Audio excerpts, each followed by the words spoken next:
사도행전 17장으로 다시 복귀합니다. 두 주 전에 나눴던 말씀을 잠깐 상기하면서 말씀을 이어나가려고 하는데요. 데살로니가로부터 쫓아온 이 유대인들이 사도 바울을 박해하려고 했습니다. 그래서 바울이요, 베레아 항구에서 급히 배를 타고 아테네로 가게 됩니다. 자신의 동행자였던 실라와 디모데가 올 때까지 바울이 그 아테네를 돌아보고 있었는데요. 그 아테네를 돌아보던 바울의 마음에 제일 먼저 들었던 마음은 분노였습니다. 왜요? 돌아본 바로는 그 아테네가 각종 신들, 신상, 제단들, 신전들로 가득 찬 그 어떤 도시보다 더 우상 숭배의 도시였기 때문에 그랬습니다. 그때 바울이 한 행동은요, 평일에는 아고라, 장터지요, 그곳에서 복음을 전하고 또 안식일에는 유대인의 회당을 찾아가서 예수와 부활을 증거했다라고 성경은 기록을 하고 있습니다.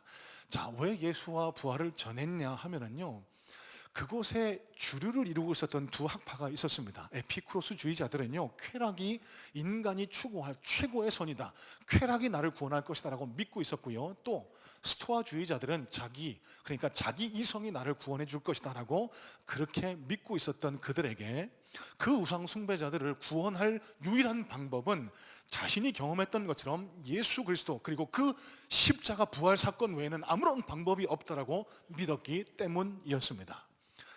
이 예수와 부활은요, 이 아테네 사람들에게는 생소한 이야기였습니다. 그래서 이 아테네 사람들은 바울을 끌고 아레오바고, 그러니까 전쟁의 신인 아레나의 언덕이라고 명명한 아레오바고로 끌고 가서 얘기를 더 듣고자 했습니다. 사진 한 장 보여주실래요? 지금도 성지순례 가면 찾아볼 수 있다고 하는 저 아레오바고 언덕은요, 각종 신전들과 제단들 위에 위치한 그런 언덕이었는데요, 지금도 저곳에 가면 오늘 저와 여러분들이 함께 읽은 본문 말씀이 동판에 새겨져 있다고 합니다. 어쨌든 아테네 사람들이 바울을 아레오바고로 끌고 갔던 이유는, 인도했던 이유는요, 복음을 받아들이고 하나님을 믿기 때문이 아니었습니다. 그들은요, 무엇이든지 새로운 것을 좋아했거든요. 그래서 새로운 것을 조금 더 알고자 하는 그들의 지적 허영심, 지적 호기심을 채우기 위해서 바울을 저 아레오바고로 인도해 갔다라는 사실입니다. 여러분, 오늘 설교의 제목이 아레오바고에서 복음을 선포하다입니다. 여러분, 이 아테네 사람들, 지적 허영심을 채우고자 했던 아테네 사람들에게 바울은요, 살아계신 하나님 복음의 요체를 전달하고 있는데요, 바울이 전달한 이 설교, 이 복음에 우리가 무엇을 듣고 무엇을 깨닫고 무엇을 우리 신앙에 적용해야 할지 함께 말씀을 살펴보면서 은혜를 나누어 나가기를 소망합니다. 먼저 22절 말씀 다시 한번 살펴보겠습니다. 22절입니다. 바울이 아레오바고 가운데 서서 말하되 아덴 사람들아, 너희를 보니 범사에 종교심이 많도다. 이 아레오바고에서 처음 입을 땐 바울 설교는 이렇게 시작됩니다. 아덴 사람들, 아테네 사람들이요, 당신들 정말 종교적인 사람들입니다. 그런데 이 구절을요, 헬라 원어에 가장 가깝게 직역을 해보니까요, 이렇게 해석하는 것이 더 정확합니다. 내가 보니 여러분은 모든 면에서 더욱 종교적입니다. 바울이 왜 이렇게 얘기를 했을까요?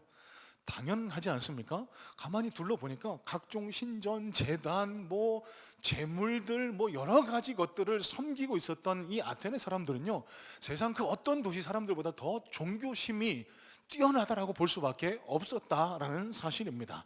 그런데 적어도 바울 눈에 비친 이 아테네, 그리고 아테네 도시 사람들은요, 헛된 것들을 숭배하는 우상 숭배자에 지나지 않았습니다. 여러분, 왜 그 아테네에 그 많은 신전들, 신상들, 제단들이 생겼을까요? 그건 결과적으로 아테네에 살고 있었던 그 사람들이 종교적, 그러니까 우상을 더 많이 열심히 섬겼기, 열심히 따랐기 때문 아니겠습니까? 여러분, 여기에 우리가 제일 먼저 생각해 봐야 할 포인트가 있습니다. 여러분, 종교적으로 열심이라고 해서 그 종교가 참된 종교일까요? 한번 머릿속에 잘 생각해 보시길 바랍니다. 그 종교를 따르는 사람들이요, 열심히 그 종교를 믿어요. 열심히 그 종교를 쫓아가요. 새벽같이 밤까지 기도하고 막 각종 헌물을 바치고 하라는 대로 다 하고, 여러분, 그러면 그 종교가 참된 종교입니까? 아닙니다. 사람이 그 종교를 얼마나 열심히 믿는지, 얼마나 열심으로 쫓아가는지는 그 종교가 참된가는 전혀 별개의 문제라는 사실입니다. 여러분, 실상 따지고 보면은요, 여기 앉아 예배하고 있는 그리스도인인 저와 여러분들보다 세상의 다른 종교를 믿는 사람들이 훨씬 더 종교적일 때가 많습니다. 훨씬 더 열심히 믿는 것처럼 보일 때가 많습니다. 여러분, 가까운 예를 들어보겠습니다. 불교요.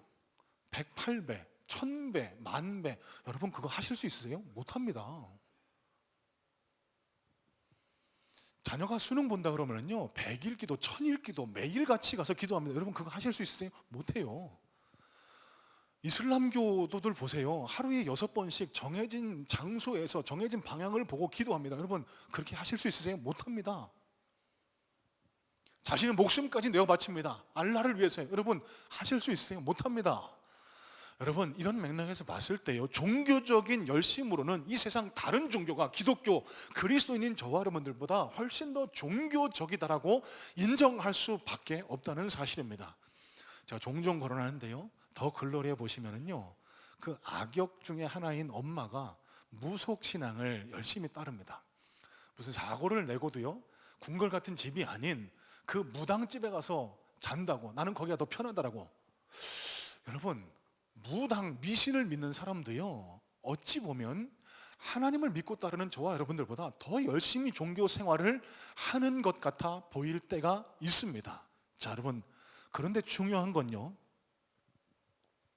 종교의 참됨 여부는 그 종교를 따르는 사람의 열심에 따라서 판가름 나지 않는다는 사실입니다. 종교가, 어떤 종교가 바르고 참된 종교냐 하는 사실은 그걸 따르는 사람들의 열심이나 그 모습 때문에 판가름 나는 게 아니고요, 그 사람들이 따르는 대상, 그 신이 참되고 바른가, 그거에 따라서 판가름 난다는 사실입니다. 여러분 아무리 미신을 열심히 섬겨보세요. 그 종교가 그 신앙이 참된 신앙입니까? 아니요. 자기 자신의 욕망을 위해서 그렇게 행하고 있을 뿐입니다. 그래서 이 세상 사람들의 종교 중에 어떤 종교가 참되고 바르냐 하는 것은 우리가 따르는 그 대상이, 그 신이 바르고 참된 신이냐, 실제 존재하는 신이냐, 그렇지 않느냐로 판가름 나게 된다라는 사실이에요. 여러분 이런 맥락에서 아테네 사람들은 세상 그 어떤 도시 사람들보다 더 종교적이고 종교적으로 열심이었지만 그들은 헛된 세상의 우상들, 존재하지도 않는 신을 섬기는 우상 숭배자들. 그래서 바울이 외친 이 고백, 아덴 사람들이, 아테네 사람들이요, 당신들 정말 종교적으로 열심입니다, 이 이야기는요 조금 더 풀어 해석해 보면 아테네 사람들이요, 당신들은 결국 헛된 우상을 섬기는 미신주의자와 똑같습니다, 이렇게 선포한 것과 같습니다. 자, 23절입니다. 내가 두루 다니며 너희가 위하는 것들을 보다가 알지 못하는 신에게라고 새긴 단도 보았으니. 자, 여러분 이 구절에 아테네 사람들이 얼마나 미신적이었나를 극단적으로 보여주는 장면이 있습니다. 바울이 아테네 시내를 돌아다녀 보니까요, 각종 신상과 제단들이 있었는데 그 가운데는 알지 못하는 신에게 라고 적힌 신상과 제단들이 있었다는 얘기입니다. 실제로 있었다는 얘기입니다. 자, 여러분 이건 어디서 유래했을까?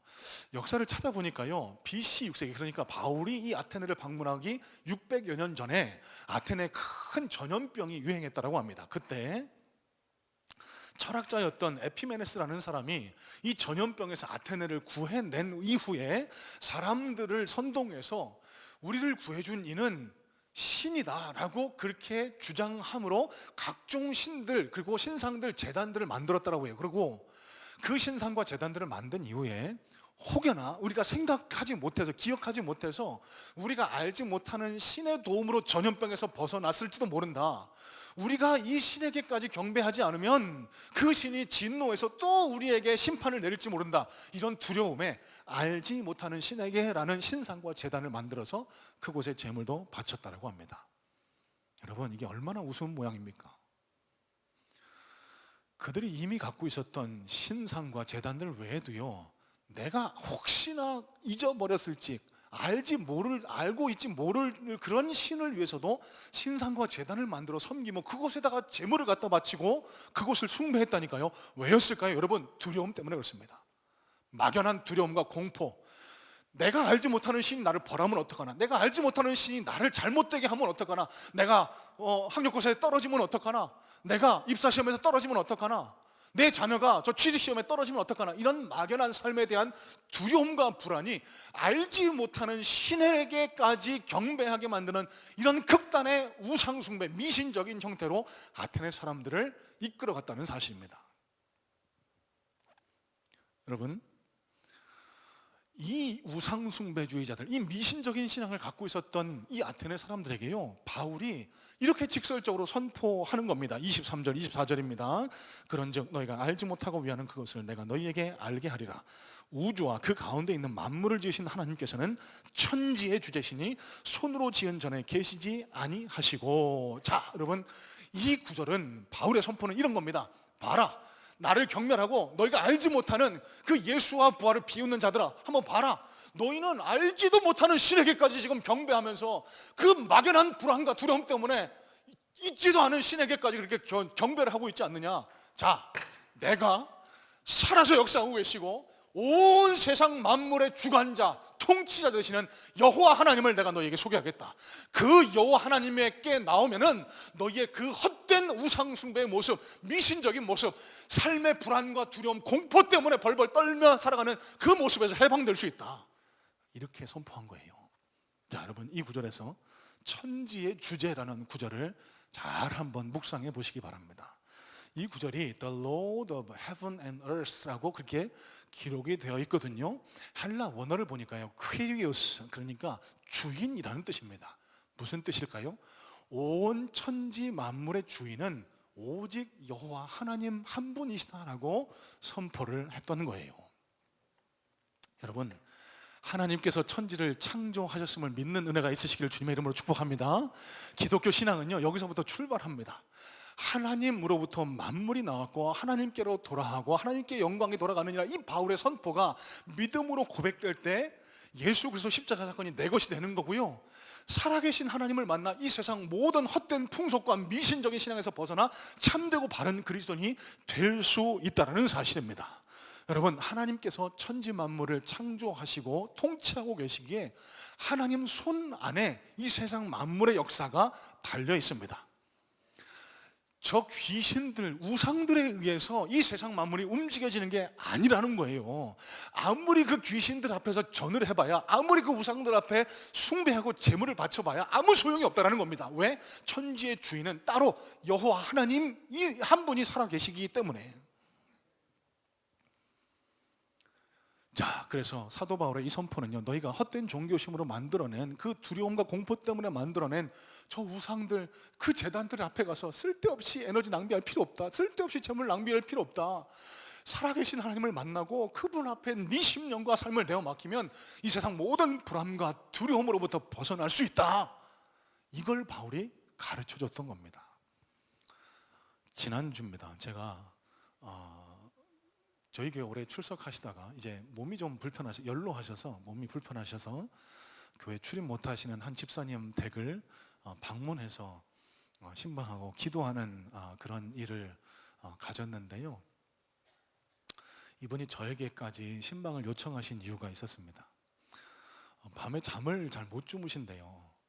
얼마 전부턴가 밤에 자려고 누우면은 막 헛것이 보이고 막 귀신이 나타나는 것 같아요. 죽은 사람이 자꾸 보이고 그래서 무서워서 잠을 못 주무신다고, 목사님 좀 오셔서 기도 좀 해주시면 안 되냐고 그렇게 저한테 요청을 했던 겁니다. 제가 조금 주저했습니다. 뭐 바쁜 탓도 있었겠지만 이분이 저한테 와서 기도해 달라고 하신 이유 중에 하나는 과거 한 17년 전쯤에도요, 비슷한 일을 겪으셨대요. 밤에 막 헛것이 보이고 귀신이 보이고요. 그때 담임 목사님, 지금 원로 목사님이시죠, 오셔서 기도해 달라고 했더니 오셨대요. 집에 들어가자마자 방 구석구석 이렇게 살펴보시더니 꽉꽉 눌러서 기도해 주셨대요. 그 다음부터 귀신이 안 보이고 편안하게 잠을 잤다는 겁니다. 제가 왜 신방 가기를 주저했을까요? 전에는 떠나갔는데 제가 가서 기도하면 아무 변화도, 그럼 저는 완전 돌팔이 되는 거 아닙니까? 농담입니다, 여러분. 예. 제가 하는 게 아니고 사람의 능력의 차이로 그런 일이 발생하는 게 아니고 하나님이 역사하시면 귀신이 떠나가고 질병이 치유되는 역사가 일어나는 겁니다. 이 믿음을 가지고 가서 얘기를 다 들어드리고 기도해드렸어요. 제가 이렇게 말씀을 드렸습니다. 집사님, 이 세상에는 귀신도 있습니다. 사단의 졸개들인 귀신도 있고 하나님도 계세요. 그런데 절대로 두려워하지 마실 건 그 귀신은 졸개들이에요. 살아계신 하나님의 영이 우리 안에 안 계신데 왜 그 귀신들을 두려워하십니까? 예수의 이름으로 물리치세요. 그러고 나서 기도해드렸어요. 목사님, 나 기도할 줄 몰라요. 뭐 기도를 어떻게 해야 될지 모르겠어요. 제가 딱 한마디 가르쳐드렸습니다. 기도 잘하실 필요 없습니다. 밤에 잠이 안 오시고 헛것이 보이시면 예수님 사랑해요, 예수님 사랑합니다, 이 얘기만 외치세요. 집사님 안에 계신 하나님께서 역사하시고 집사님 안에 계신 예수님께서 그 모든 헛된 것들을 물리쳐 주실 겁니다. 그렇게 기도해드리고 왔어요.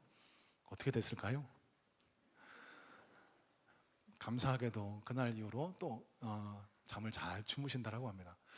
제가 영 돌팔이는 아닌가 봐요. 여러분, 세상 사람들 뿐만 아니라 신앙생활하는 그리스도인들 가운데도 아직도 우리 안에 남아있는 미신적인 잔재가 우리를 이유를 알 수 없는 불안과 두려움, 공포로 몰아넣을 때가 생길 수 있습니다.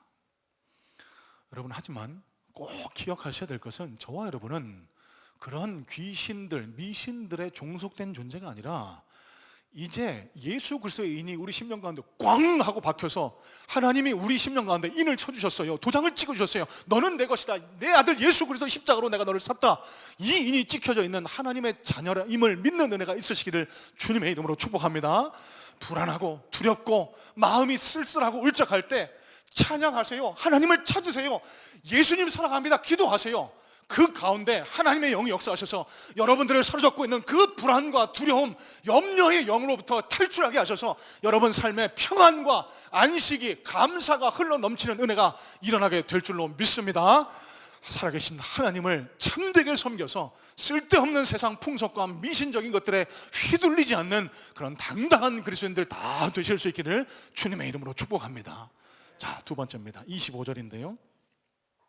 또 무엇이 부족한 것처럼 사람의 손으로 섬김을 받으시는 것이 아니니 이는 만민에게 생명과 호흡과 만물을 친히 주시는 이심이라. 왜 바울이 이런 설교를 했을까?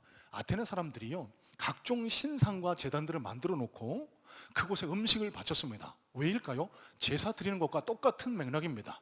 그 신들이 와서 이 음식을 먹어야만 배부르다라고 생각했던 겁니다. 심지어는 좋은 옷감을 가지고 옷을 만들어서 그 신상들을 치장했습니다. 각종 보석들로 그 신상들을 치장했습니다. 왜일까요?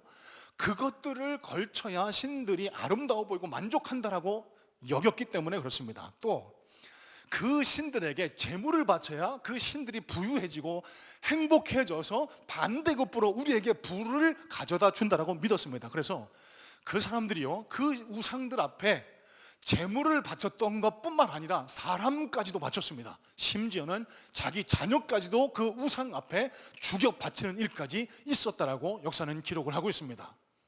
여러분, 여기서 두 번째 우리가 깊이 생각해 보아야 할 문제가 제기됩니다. 가만히 생각해 보세요. 사람으로부터 무언가를 받아야만 채워지는 신이라면 그게 정말 신입니까? 아니에요. 여러분, 잘 생각해 보세요. 사람에 의해서 음식을 받아 먹고 사람의 재물을 취하고 사람의 치성을 받아야만 존재하는 신이라면 여러분, 그건 신이 아닙니다. 사람에게 의존적인 부족함 투성이의 허구 모순덩어리일 뿐입니다. 그런데 저와 여러분이 섬기는 하나님은 어떤 분이시라고요? 모세가 광야에서 떨기나무 가운데 불타고 있는 한 나무를 보았습니다. 그 가운데 하나님을 바라보고 누구십니까? 했더니 하나님이 처음으로 해주신 말씀, 나는 스스로 있는 자, I am who I am, 나는 여호와다라는 이야기가 여기서 나왔습니다. 하나님은 스스로 자존하시는 분입니다.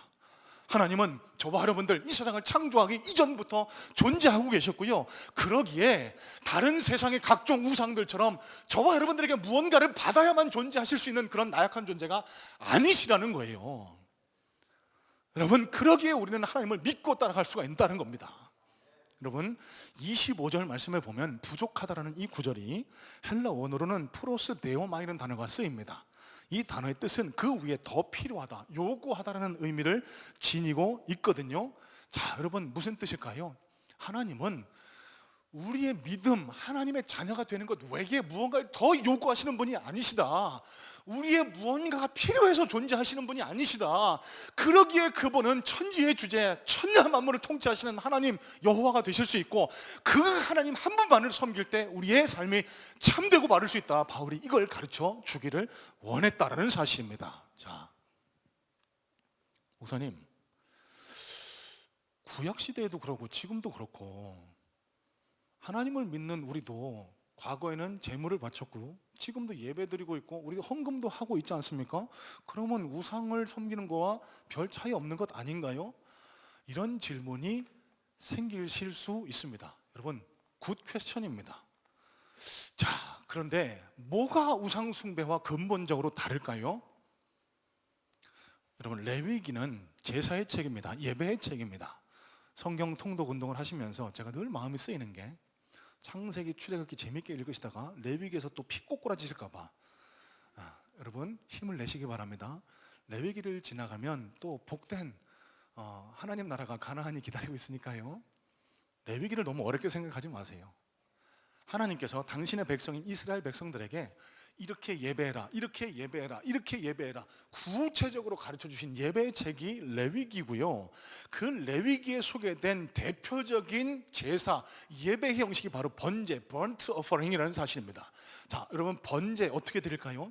구약 시대에는 죄는 피로 사해지기 때문에 죄를 지은 사람이 제물을 가져옵니다. 소나 염소나 양을 가져와서 그 짐승의 피를 내서 제사장이 그 짐승의 손을 얹히면 그 가져온 당사자의 죄가 제물에게 전가됩니다. 그러면 그 죄가 사해졌다라고 인증을 받는 것이 구약시대 번제의 형식이었거든요.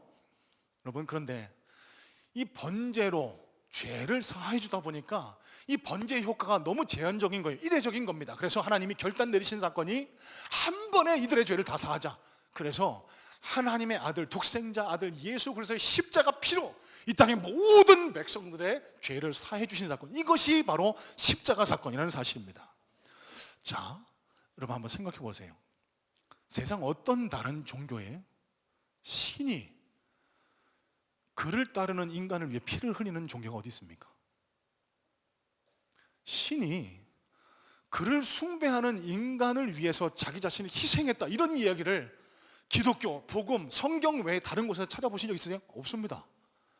신은 경배의 대상일 뿐입니다. 인간의 희생을 강요할 뿐입니다. 기독교가 여기서부터 근본적으로 다른 거예요. 자, 그러면 우리가 드리는 예배, 우리가 드리는 헌신, 우리가 드리는 물질, 헌금도 이런 맥락에서 이해하실 수 있어야 합니다. 하나님은요, 우리의 무언가를 채워야, 요구해서 우리가 우리에게로부터 무언가를 받아야만 채워지시는 그런 분이 아니고 스스로 완전하신 분이기 때문에 우리에게 예배 받기를 원하시는 것은 그 예배를 통해 저와 여러분들의 믿음이 하나님과 더 가까워지기를, 그래서 우리가 더 평안과 행복하게 살아가기를 원하시는 하나님의 뜻이 그 안에 담겨 있다는 사실입니다. 왜 우리가 헌금할까요? 미신은요, 그 제물로 신을 얼르고 달래고 협박해서 내 목적을 이루려고 하는 것, 여러분 이게 미신입니다. 내가 이만큼 헌금했는데 내가 기도하는 거 좀 들어줘야 되지 않아요? 여러분, 이게 미신적인 헌금의 대표적인 마음인 겁니다. 신명기서 10장 12절 13절에 이런 말씀이 기록됩니다. 이스라엘아, 내 하나님 여호와께서 내게 요구하시는 것이 무엇이냐? 곧 내 하나님 여호와를 경외하여 그의 모든 도를 행하고 그를 사랑하며 마음을 다하고 뜻을 다하여 내 하나님 여호와를 섬기고 내가 오늘 내 행복을 위하여 내게 명하는 여호와의 명령과 규례를 지킬 것이 아니냐.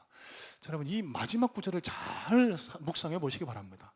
하나님이 왜 이런 규례를 주셨다고요? 네 행복을 위해서. 네 행복을 위해서. 여러분, 이 땅의 부모는요, 가장 큰 소망은 자녀가 행복하고 잘 되는 겁니다. 그걸 위해서는 무엇라도 희생할 수 있는 것이 이 땅 부모의 마음인 것처럼 우리를 바라보시는 하나님의 마음이 이와 같습니다. 하나님은요, 저와 여러분들의 호주머니에 있는 그 돈이 탐나서 우리에게 헌금을 요구하시는 분이 아니라는 거예요. 하나님이 우리에게 헌금, 헌물을 요구하시는 목적은 저와 여러분들이 이 땅에서 더 행복하게 살아가기 위해서 네 마음을 보여달라는 겁니다. 제2의 생명과 같은 물질을 통해서 네가 얼마나 하나님의 은혜에 감사하고 있는지를 한번 표시해 바라는 겁니다. 여러분, 헌금을 이런 맥락에서 이해하실 수 있어야 돼요. 헌금을요, 하나님이 요구하시니까 내가 무언가를 이루려고 헌금을 하고 계시고 있다고 하면 그 헌금은 이 아테네 사람들이 신상 앞에 바쳤던 미신적인 재물과 다를 바가 없습니다. 그건 바른 헌금이 아닙니다. 바르고 참된 헌금은요, 아무 조건 없이 나를 구원해 주신 그 하나님 은혜에 감사하는 마음을 표현하는 것, 그리고 제2의 생명과 같은 물질을 하나님 앞에 내어드리면서 내가 지금 가지고 있는 모든 것들이 하나님께로부터 온 것임을 믿음으로 고백하는 행위, 그게 바로 헌금이고요.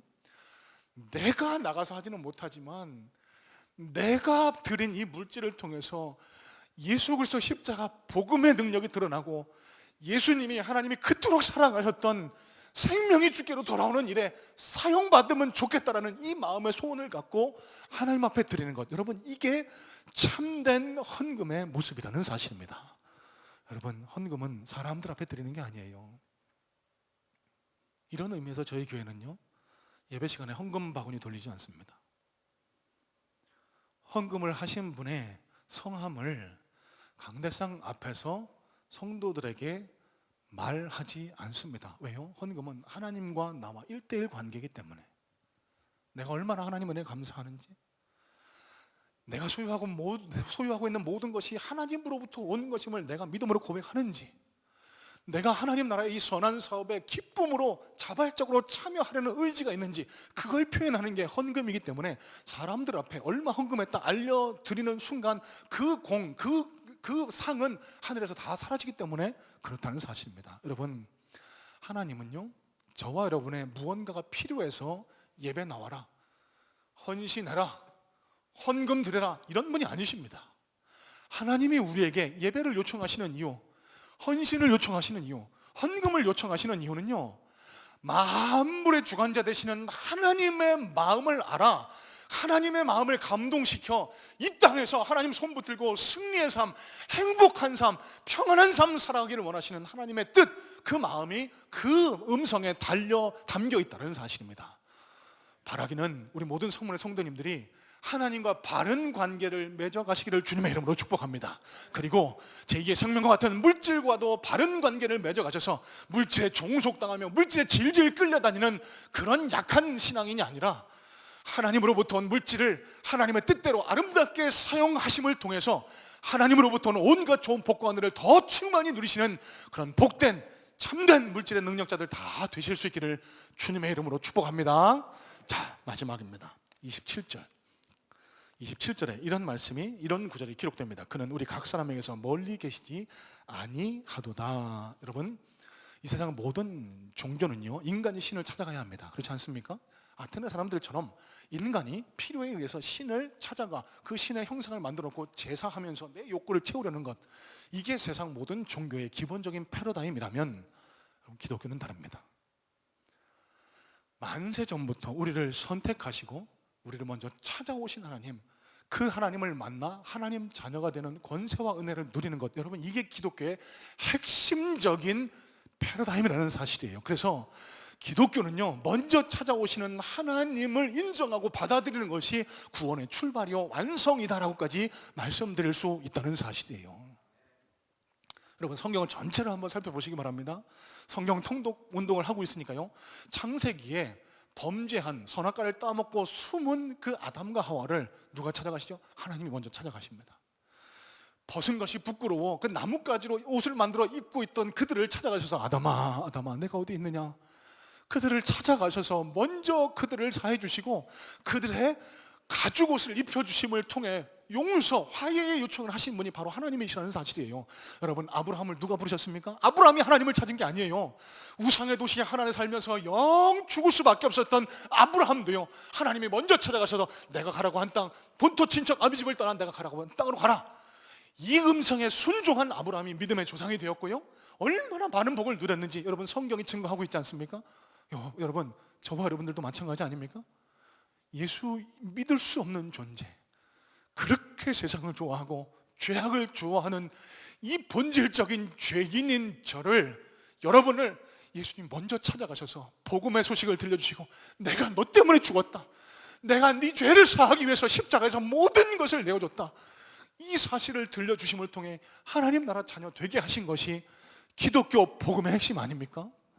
여러분, 그러기에 이 먼저 찾아오시는 하나님을 만나고 그 하나님과 함께 동행하는 것보다 참되고 바른 신앙이 되는 더 좋은 길은 없습니다.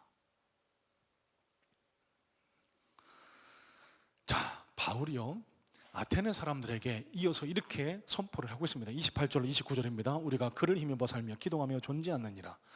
너 이 시인 중 어떤 사람들의 말과 같이 우리가 그의 소생이라니 이와 같이 하나님의 소생이 되었은즉 하나님을 금이나 은이나 돌에다 사람의 기술과 고안으로 새긴 것들과 같이 여길 것이 아니니라.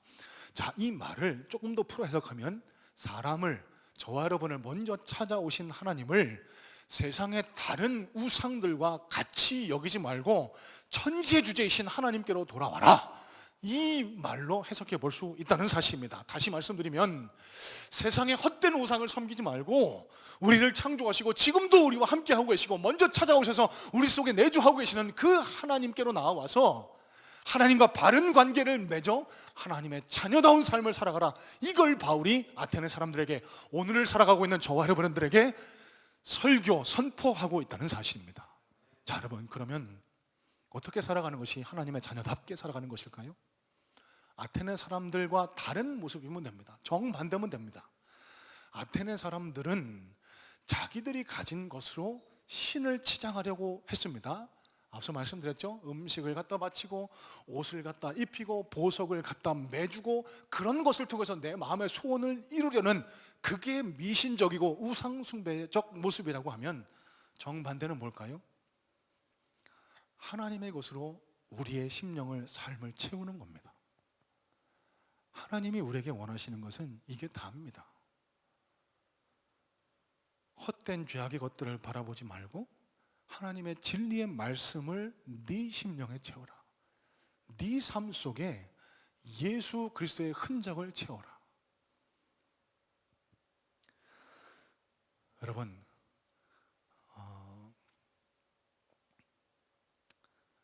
우리 인생의 평가는요, 우리가 얼마나 많은 것을 소유했느냐, 얼마나 많은 것을 이루었느냐, 얼마나 많은 사람들에게 인정받았느냐로 판가름 나지 않습니다. 우리 인생의 최종적인 판가름은요, 우리를 먼저 찾아오셔서 우리와 함께 하셨던 하나님께서 우리가 이 땅에서의 삶을 살아가는 동안 얼마나 그 하나님 진리의 말씀으로 예수 그리스도의 흔적을 내 삶에 채웠냐, 그렇지 않느냐로 판가름 날 수 있다는 사실입니다. 이게 바로 하나님 자녀답게 살아가는 길이고요, 오늘 이 삶을, 이 예배에 함께한 저와 여러분들에게 하나님 간절히 요청하고 계시고 있다는 사실입니다. 자, 제가 성경 공부를 하면서 혹은 설교 중에 종종 이런 치기 어린, 호기로운 이야기를 할 때가 있습니다. 그래서도 안 되고 그럴 일이 생기지 않겠노라고 늘 다짐하면서 하루하루를 살아가고 있지만, 만약에 이 아름다운 교회가 분쟁이 나서 쪼개질 위험에 처했다, 저 때문에, 그러면 여러분, 목사가 빨리 자리를 벗어나는 게 맞습니다. 왜요? 교회가 목사를 위해 존재하는 게 아니라 목사가 교회를 위해서 존재하는 것이기 때문에, 주님의 몸된 교회를 갈기갈기 찢어가면서까지 목사가 존재할 이유는 이 땅에 존재하지 않습니다. 자, 어찌됐든 이 교회에서 제가 쫓겨나서 어디 저 멀리 시골의 낙도에 어르신 몇 분을 모시고 그렇게 평생을 어렵게 목회를 하다 제 삶을 마감했다라고 한번 가정을 해봤으면 좋겠습니다. 여러분, 제가 그러면 실패한 목회자입니까? 일주일에 헌금 10,000원도 안 들어와서 누군가의 도움을 받지 않으면 자립할 수도 없는 그런 교회에 제대로 못 먹고 제대로 못 입고 제대로 대접받지도 못하면서 간간히 살아서 그렇게 목회 생활을 마치고 이 땅에서의 삶을 마감하면 저는 실패한 사람입니까? 아니요. 여러분, 그건 철저히 세속적인 관점에 의한 판단입니다. 세상 사람들 눈에 우리 머릿속에 물신주의와 세속주의가 꽉 들어차서 수만 명이 모여있는 교회, 수억 원씩 헌금이 나오는 그런 교회, 그렇게 세상 사람들이 볼 때 성공적인 교회를 하는 목사만이 성공한 인생이고, 그렇지 않은 목사는 다 실패한 목사다. 여러분, 그런 가치관이 우리 속에 들어있는 겁니다. 과연 그럴까요? 하나님도 그렇게 판단하실까요? 아니요. 아무리 수만 명이 모이는 교회를 목회한다고 해도 그 안에 예수 그리스도가 없으면 그 목사는 실패한 목사입니다. 그 안에 영혼을 위한 사랑이 없고 예수 그리스도의 심장이 없으면 그 목사는 하나님 앞에 심판받을 진노의 그런 목회자에 불과하다는 겁니다. 내가 가진 것 없고 내세울 것 없고 내가 비록 어렵고 힘들게 살아도 궁색하게 살아도 내 안에 예수 그리스도가 살아계시고 지금 내 옆에 계신 분이 하나님이 나에게 보내주신 하나님의 사람임을 믿고 인정하고 그 인생을 위해 그분을 위해서 평생 헌신하며 살았다면 하나님은 우리의 삶을 다르게 평가하실 겁니다. 잘했다, 충성된 종아, 내가 너에게 큰 상급, 큰 칭찬을 허락한다. 여러분, 제가 무슨 말씀 드릴까요? 그리스도인의 존재 가치는요, 내게 있는 것, 내가 소유한 것, 내가 세상에서 이룬 것으로 평가되지 않는다는 사실입니다. 우리를 먼저 찾아와 주시고 지금 우리 곁에 계신 하나님과 어떻게 동행하느냐가 우리 삶의 최종적인 심판을 판가름하게 될 것이고, 그래서 저는 날마다 소원하며 기도하는 것이 우리 성문의 모든 성도님들이 앞에 보시는 표처럼 하나님과 세상 앞에 당당한 그리스도인이 되시기를, 하나님 보시기에도 당당하고 세상 사람들이 보기에도 정말 당당한 그리스도인이 되셔서 하나님으로부터는 온갖 좋은 복과 은혜를 누리며 살아가는 그런 진짜 그리스도인 되시기를 간절한 마음으로 소원하며 기도하고 있습니다. 오늘 하나님께서 저와 여러분들에게 다시 한번 요청하고 계시는 줄로 믿습니다. 내가 너를 먼저 찾아갔다. 너는 이제 내 소유다. 너는 이제 하늘나라 백성이다. 그러니 우상 숭배와 미신적인 신앙의 모습에서 벗어나 하나님 자녀다운 삶을 살아가라. 이 하나님의 음성이 우리 심령 깊이 들려올 수 있기를 간절한 마음으로 소망하고 축복합니다. 자, 여러분, 오늘 세 가지 말씀을 나눴습니다. 바울의 입술을 통해 선포된 복음입니다. 하나님은 어떤 분이신지, 하나님이 저와 여러분에게 어떤 삶, 어떤 신앙의 모습을 요청하고 계시는지, 천지의 주제이신 하나님이 이 세상 만물의 통치자라는 것을 믿음으로 받아들이시고 세상의 풍속, 헛된 것, 미신적인 신앙, 이런 것들에서 해방되는 역사가 일어날 수 있기를 간절한 마음으로 소망하고 축복합니다. 하나님과의 바른 관계, 물질과의 바른 관계를 맺어가셔서 하나님으로부터는 온갖 좋은 복과 은혜를 충만히 누리며 살아가시기를 그렇게 소망하고요, 마지막으로 나와 함께 하고 계시는 그 하나님과 함께 날마다 동행함으로 언제 어디서나 그리스도인다운 삶, 하나님의 자녀다운 삶을 살아 예수의 향기, 예수의 흔적을 여러분 삶과 심령에 새길 수 있는 복된 그리스도인들 다 되시기를 주님의 이름으로 축복합니다.